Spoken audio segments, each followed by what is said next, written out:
Est-ce qu'il faudra continuer qu'on croire na batu oyo balobaka, il n'y a pas de relation entre les morts et les vivants? Baïke balobaka, oui, c'est vrai, il y a des relations entre les morts et les vivants. Parce que to beta masolo mingi awa totali sabino ke batu bakufa bayaka na secours ya ba vivant. Tomona yango balebele kasi lelo ezali susu moko ya ba exemple ndeko mwasi apesi lisolo ya mobali na ye. Papa Fiston, beta lisolo ya mobali na ngai kombo na ye Bernard, mais kotanga kombo ya mboka te. Ba parents ya Bernard, tozali awa na France, na Paris, bakufa na accident de circulation. Bernard était à l'âge de 20 ans. Kasi calvaire oyo, Bernard amona, akomaki SDF, sans domicile fixe, n'est-ce pas? Mais ba parents na ye, na ndoto, baye kopesa ye 3 euros ya pamba. Baye biselo asala ngo nini? Eboteli ye 50 000 euros oyo epesi biso stabilité na mokolo ya lelo yaya. Les morts ne sont pas morts. Wana ndeko mwasi ya Bernard nde apesi lisolo. Tona ndango ensemble biso na bino awa. Mbote na bino bandeko balandi ya radio lokole télévision bisika nyonso bozwami. Merci na confiance pe fidélité. Bozali ko pesa na programme oyo radio lokole masolo epai wapi chaque fois tokutanaka pona kosolola makambo zali koleka na communauté na biso africaine. Mingi biso ba oyo tolobaka lingala. Ngai kombo na ngai Fiston Pelende tata ya Sedek. Ozali kolanda biso ozala na Boende, ozala na Isange, ozala na Kuala Lumpur, partout oyo ozali fongola biso matoyi yeba ke yaya tosi tobandi déjà na tongo ya lelo. Déjà momona ki première émission kotaki sika boto ba na deuxième session na biso ya mokolo ya lelo. Fête ya Pasika ezali ko continuer pour ba chrétiens surtout pour la commémorer résurrection ya mokonzi na biso Jésus-Christ. Ya tobo sanate ke lelo déjà pardon à partir à lobby consultation prophétique et robanda bongo na pasteur topé apôtre Moïse Kasongo na Ronberg bonandi publicité les koleka partout ce qu'on a sika oyebi esika ezalité yo kobenga sur la privé to adresse pour comme c'est déjà combo au mona oya kozwa miracle o etali yo na famille na bino boya ebele papa mema maman na bana maman mema papa na bana boya en famille topé so en couple boya pona nzambe a pambola pino. Ya soki ba liboso otala biso to sengi na yo o partager. Soki o partager avant d'abord yo o s'abonner. Soki o s'abonner après na sima o partager. Partage na yo ekoki kosala ke osinga ndeko moko songolo esika moko pakala. Ndeko moko songolo esika moko pakala. Voilà ekendaka ndengo wana. Yana lombango tokobetela ko lisolo oyo mwasi ya ndeko Bernard apesi biso. Tango na lobaka yango chaque fois to ba ndeko bayiki ba lobaka yango nous devons valoriser nos valeurs ancestrales. Na loba exemple bena pesa bino ma exemple ebele wana pesi mbote epai ya tata Mbemba kimbangu 100 kilo na kati ya Bundese. Batu bayike bagana vie na bango na nzela ya bakoko parce que si on ne reconnaît pas nos valeurs ancestrales et qu'on difficile pour la biso toke de liboso. Buto apesi lisolo oyo mwasi ya ndeko to ya frère na biso yemoko Bernard. Papa Fiston beta lisolo na ngai kombo na ngai kombo na ngai kopesa te voilà mais kombo ya mobali na ngai Bernard oyo aza concerné. Tovandaka na France na Paris. Ngai na mobali na ngai tobotama awa siko na miti oyo tona bana mibale. Mobali nanga aleka na situation moko ya calvaire okondima te. Tango lobaka to valoriser ba valeur ancestrale. Nga na pesa ka yo raison pour nga ekomela mobali nanga laisse mama qu'est-ce qui ne va pas? Il va pas Fiston. Mobali nanga Bernard abotama na France. Ba parents na ye bazalaki ba congolais ya Kinshasa mais ba kenda poto kala ba botaki kaka ye moko. Ba kobaka na poto ndenge nini. Mama azalaki na problème ya kobota. Pour robota sikoyo ba traitement ya Kinshasa simbara pena beta amona ki batu basalisie na ndenge nyonso tout mais et ko sala ke nzamba sali grâce mama akoma na retard tango akomi na retard ndengo wana et ko compliqué 3 mois après on a 4 mois c'est comme si retard elingi ebanda ko bima oh akei kutu na hôpital ya Kisasa babi non ndenge zali awa il faut ça la curetage to longola ba retard po et ko komema na liwa lokola mama amona ki peut déjà âge badaye ko poussa na ba 40 quelque abi jamais nga il faut na bota alors nzambe asala ki grâce na compagnie au papa bandaye ko sala à l'époque avec rangon taba Congo hein tabac Congo so tabac zaï to ka tabac Congo oya kingabo wana akotaki na musala bandimaki basengaki baproposaki entre Maroc na France et osala ke il fallait que bakende France c'était aussi que papa na maman bakendaki France na ndenge ba boklo na ngai tango bakomi na France nzambe asali bango grâce na bo peut-être muso akisa sapele yango wana bino bakonzi na biso il faut bosalaka nyonso to bobongisa mboka po ba traitement approprié esalamaka kuna ezaka ati tokendaka à l'étranger moi je me rappelle encore kutu artiste et comédien Yann Mosi bakanga ye kuna Congo no asa na hernie hernie aya awa hernie ezate na yebite ba pareil yango zaka même appareil to basalaka ndenge balo makambo oyo eza à l'encontre ya vie normale batu bayike bayiko kufa ndenge wana mboka na biso parce que ba diagnostic machine ko diagnostiquer batu ezali ma machine ya malonga te est-ce komi voilà tant bakomaki na France no basali bango grâce bayiko bota mobile nanga Bernard salaka mona bota na poto basunga ikuta parti ya yende bazwaki doki kaka ndenge kendaka wana. Alors, papa comment il se débrouiller à zonga qui sous Kinshasa te. Papa ne se débrouiller batika na bango wana donc comment visa médical et que de team et vous appelle donc ça va. Comment que la vie a très bien. Papa ne ko louer appartement na bango il y a 2 chambres salon au papa ke nakamusala maman ke nakamusala car des donc c'était très bien. Tango mobile nanga Bernard a koksi âge à 20 ans. Ba maman ke na ki fête. Il y a mariage, ce pas mariage, ce pas anniversaire, il y a camarade d'Abango Kuna. Ya. Fête nyonso tout est à fête ya kokende. Est-ce que ceux qui va bengi sur la fête ya mariage, il faut kaka okende. Ba bengi sur la fête ya anniversaire, il faut kaka okende. Est-ce que vous avez oublié que on a toujours chanté ça toujours été pendant la fête et les enfants de Dieu sont tués. Ça la attention. La pétition que des fêtes, mais avant ça, là, n'importe quel déplacement.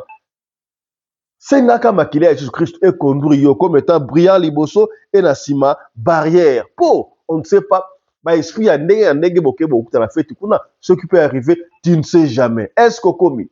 Voilà, et que naka ndengwana. Ce qui a fait que papa, bokilo nangai, na ma bokilo, à l'époque, na mona pe kutata bangote, fait dans leur chemin de retour parce que la mutuka basala accident basala 5 tonneaux bakufa sur place na koloba yango te to ebité parce que biso ayeko baka so muta kufi o kindoki donc muta ko sala accident quand tu es un peu saoulé au tambola tozo lala c'est pourquoi il faut faire très attention ko poussa ka mutuka na butu soki ke sika omeli mwa kopo omoni que ça ne va pas mais ka kolala ata na kati ya mutuka tenere kitata ba 5 heures tu peux encore relancer pour na recommanda vaut mieux kutu okomanda ku mwa retard mukie ke okomate osuka na nzela est-ce que okomi poto soli pembe okomi soli pembe ndingwa.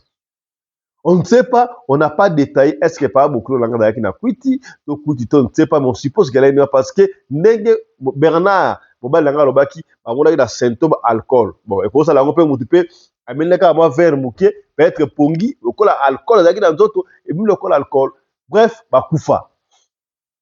Tant ba kufi, ba tiki mobile langue Bernard na âge de 20 ans. Voilà, 20 ans c'est encore un jeune homme. Au moins moi si tu as 20 ans à cause de la moi mouké mature mouké par rapport à moi mobile il y a 20 ans oui maman de kendaka.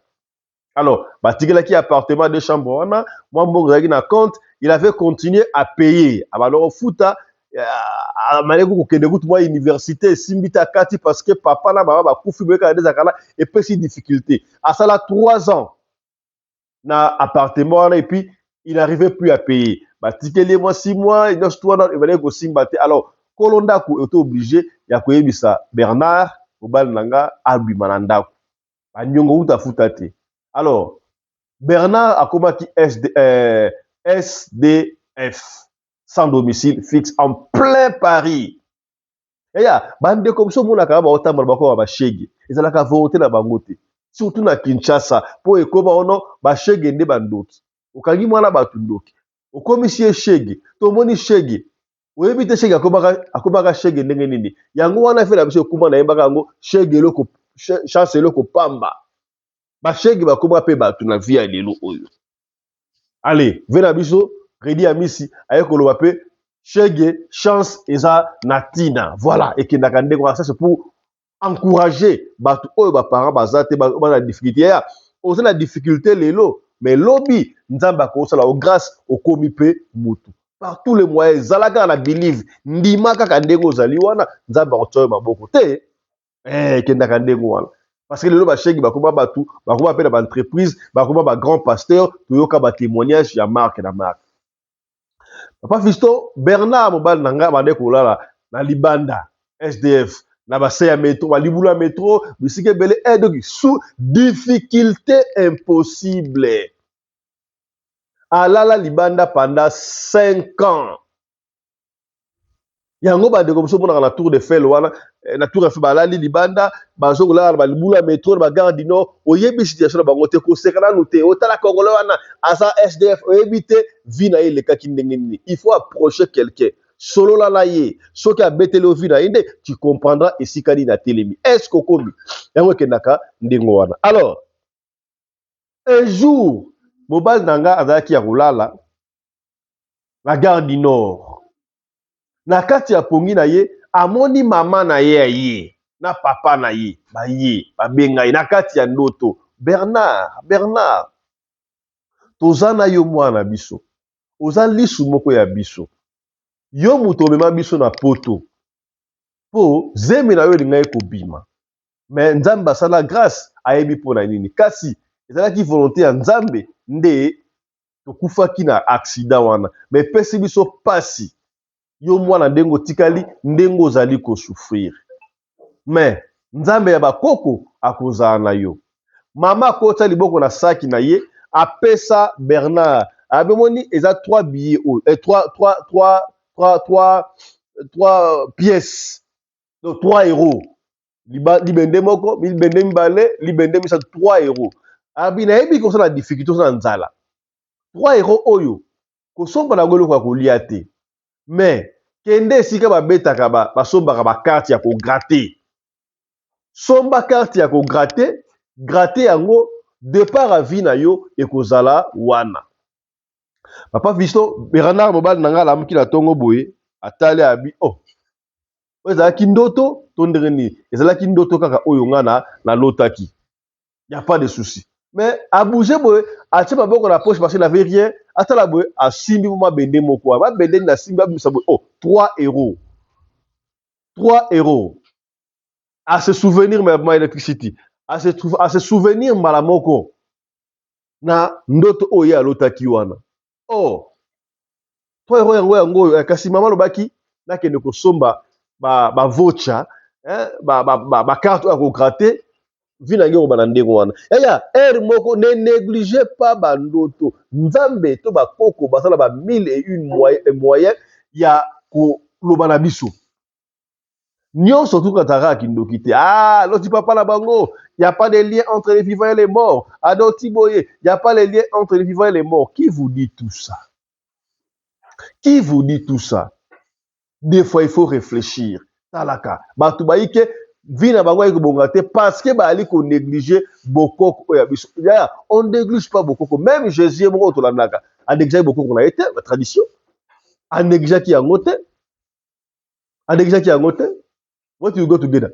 anégligaki yango te anégligaki yango ata moke te Bernard akenda asomba pe carte ya gratte wana ya 3 euros ya pamba vous savez ce qui est arrivé tango Bernard a gratta carte wana et permettait à gagner 50 000 euros.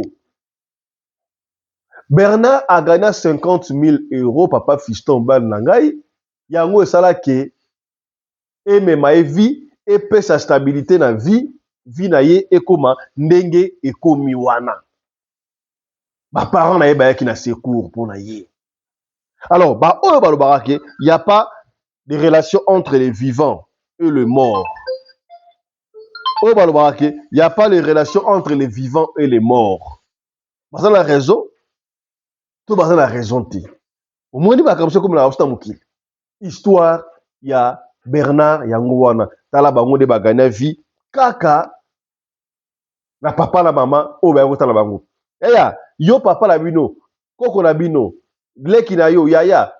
Au monde il y a ndoto. Au nom de Jésus, au nom de Jésus, au nom de Jésus, il n'y a pas de relation entre vivants et morts. Qui te dit ça?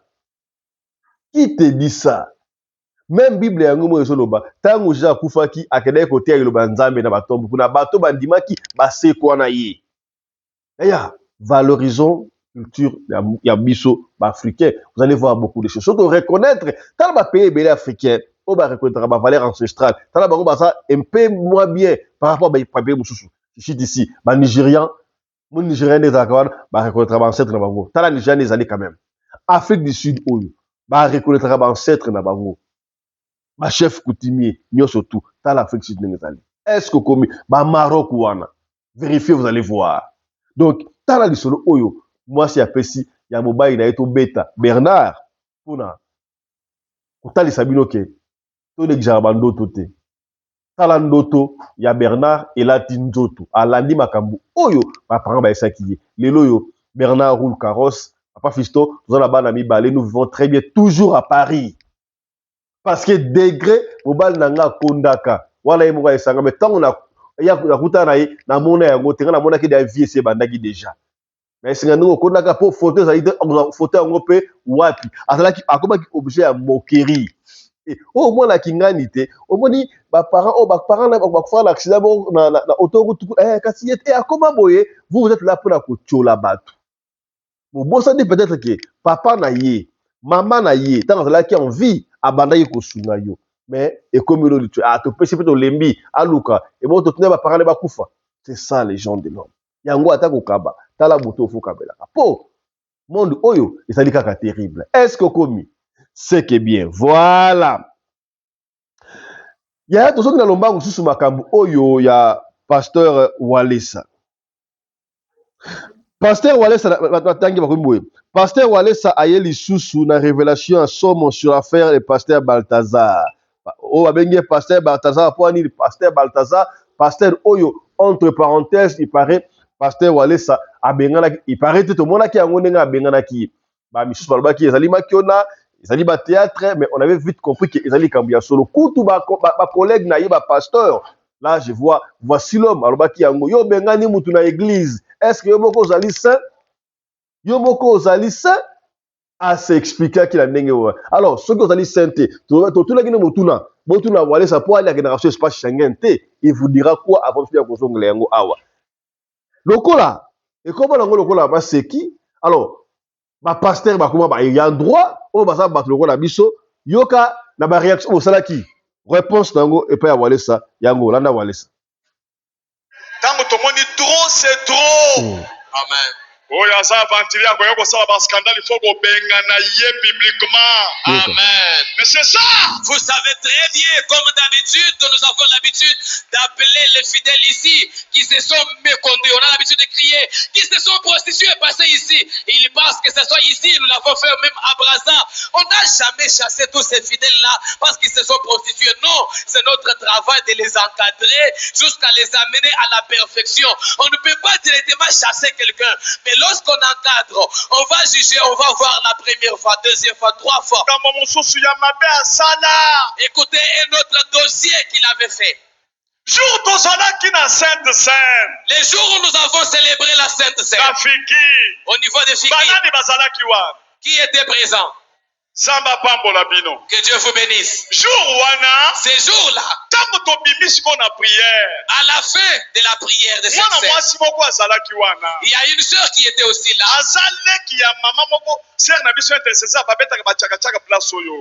Elle est la sœur de l'intercesseuse qui a l'habitude de jouer ici au Maracas ici. Maman Lina, elle est la sœur de Maman Lina, l'intercesseuse. Lorsque la sœur sortait de la prière, c'est une sœur qui a commencé avec nous depuis très longtemps. Elle parlait à cause de route. Elle disait, moi, comme je viens de manger la Sainte Seine, en tout cas je vais me marier. Dieu va me donner un homme. Bien-aimé. Pourtant ce monsieur était derrière lui.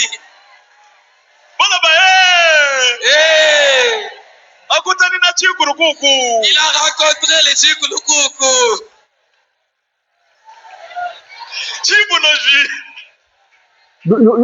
Genre la prédication.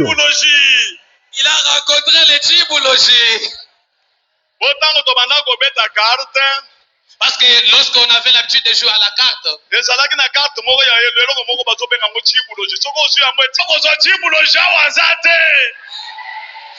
il n'y a personne qui va échouer ici. Écoutez la prophétie du monsieur. Le monsieur lui dit, pendant que la fille l'a parlé avec joie, le monsieur derrière il dit Amen. Quand la fille tourne comme ça, il aperçoit le monsieur en veste, très bien habillé. La fille, Dieu m'a dit aujourd'hui, il va me donner une femme après la Sainte Sainte. Mais comme je te vois là, et tu parles aussi du mariage, moi j'ai dit Amen. Donne-moi ton numéro. La connaissance a commencé. Brièvement, ils se sont connus. Ils commencent à fréquenter la fille. Ayaka na ndaku kaka na nzala o napesi mwana moto $100 po achange azo mbongo na akimi na mbongo azosoka mbongo mwana mwasi akosobela ba sardine ba blichard adiaka kaka mpiakere moko ya couleur désordre démon. Chaque fois qu'il rend visite à la sœur, il est toujours affamé, toujours avec des plaintes non. Ndenge mutu ango asali film abenge quelque part nasomela tomela boy mutu ango aye kobima na mwana mwasi ayebisi nazo comprendre te ozana kisi ndenge nini obimi na nga abi me eza bolingo ntango asi abimi na mwana mwasi azomona na lisusu te. Après quelques jours baye kokutana lisusu nazangi na baproblème nakendeke Lubumbashi nazongi nazangi na baaffaire ye moko wana avocat ye moko wana procureur ye moko wana commerçant aventure eza na mokili aye kosala mwana mwasi aventure. Il a fait de l'aventure, une deuxième aventure auprès de la sœur. Il est sorti avec la sœur. Et puis il l'a abandonné. Lorsque la femme commence à parler, écoutez ce que le monsieur lui disait. L'homme lui dit, je suis désolé ma sœur. Pasteur Wallace m'aime beaucoup. Avec maman Angèle. Je suis allé les voir. Je leur ai exposé les problèmes que je vais t'épouser. Lorsqu'ils ont prié pendant 3 jours, ils m'ont dit que cette femme-là a des malédictions. Il a parlé le mal du pasteur. Il a dit, toi, pasteur, toi. Voilà, on a vite compris ce que Pasteur Wallace a expliqué. Donc, d'après, Moutouana Ndenge, Batoualobaki, ceux qui Moutouana Mabe, Babenga Liboso, Yami Satou, Yami Balé, Yami Satou, et puis, Botiki Ndengouana. Mais l'église avait dit on doit chasser quelqu'un, ou bien Botiki Lokola Mopagano. Il sait s'expliquer. Mais Tala va dire, moi, c'est que nous détestons. Makambu ya individu moko boya nango koloba yango na chair ya nzambe, c'est ce que nous refusons. Oh tozoboya yango wana, on ne dit pas que pasteur wana ce soit déjà pasteur ce frère là parce que bazobenga msu Balthazar. On ne dit pas que makambo c'est malam, mais façon ya kuimilia wana eta mosanda nzambe, on allait traiter ça autre chose. Soki tozobenga boye, soki obengi mutu azali mutu mabe, kasi makambo oyo osala po kenda ka Schengen te, oyebisi badute mpona nini? Il a fallu les chasser de l'église ou les communer et salama na ndenge mususu. Bon, badusu balobi non, eza pe mabe te, soki babengani na ndenge wana mpona epesa badeko mususu leçon. Est-ce que eza ya solo to ya lokuta? Pasteur Wallace kaka na prédication ya dimanche oyo eleki aye kozonga bakoyi boye. Le pasteur Wallace a recadré batu nyonso oyo bazo critiquer ye pona bengana ki pasteur en plein culte. Monsieur basepelaki nango, monsieur ba kritikaki. Kasi yoka ye moko réponse na ye pona ba kritikaki. Landa. C'est tout la makambo. Batu bakomi koloba Wallace bengani mutu na cher. Cela a fait les buzz dans les réseaux sociaux. Il y en a qui ont critiqué dans beaucoup de sens. Donc, comment on peut chasser quelqu'un comme ça? Votre associé vraiment, comment vous pouvez l'humilier comme ça devant la chair?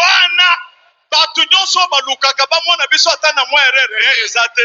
Bakatika muke. Associé na ye. Prophète. La prophétesse y a église. Là, c'est tout le monde qui cherchait seulement à avoir un défaut dans notre vie sans le trouver. Ils ont pris seulement cette séquence-là. Non. Et je vous dis ceci. Ceux qui ont l'habitude de commettre de telles choses, ils ne peuvent pas accepter que quelqu'un sorte avec le nouveau évangile pour chasser quelqu'un de la chair publiquement. Ça va leur faire du mal. Même s'ils sont des pasteurs, même s'ils sont des fidèles, ce qui étonne, cela veut dire les gens ne connaissent plus qu'on peut chasser quelqu'un de l'église. Et on les livre entre les mains du diable. Nous avons refusé de les livrer entre les mains du diable. Nous avons dit tout simplement, tu peux aller. J'avais dit, sors calmement et va-t'en calmement. Alléluia. Amen. Écoutez les autres qui disent, on dit non, quand on chasse quelqu'un, on les livre entre les mains de Satan. Et il y en a qui disent non, le diable nous a déjà donné combien de personnes? Il n'y a que nous qui lui donnons. Non, de telles choses, on chasse quelqu'un en coulisses quand même. On peut quand même appliquer des huiles. Et puis il peut sortir en cachette et puis aller. J'ai dit ceci. En tant que ministre de défense, En tant que ministre de la Défense, toute personne qui fait des choses en cachette, même s'il est pasteur, il sera vu publiquement. Il sera découvert publiquement. Fini la récréation. Fini la récréation. Là, c'est Amen. le ministre de défense à Zoloba. Là, c'est le ministre de la Défense qui le déclare. Le chef d'état-major général. Le chef d'état-major général. À Zoloba Boye. Il dit ceci. Motonyo soit ça la kabal biloko oya détruire l'église. Toute personne qui a détruit l'église, Et ça la commis mon aka Melchisedec. même s'il se considère comme Et Melchisedec, ça l'osa l'église. même si tu as ton Et ça église, l'osa millionnaire ma bombe con église. même si tu es millionnaire, on te cache à l'église. Sambo ya ngai na so sabel. Les dieux que moi j'ai pris, Kaka ndenga aventurio ya bibi l'église. c'est la même manière que cette aventure est Bon, ça chassée la de l'église. démasqué au nom de Jésus. Vous serez aussi démasqués au nom de Jésus. Obeta milolo. On peut ovationner fortement.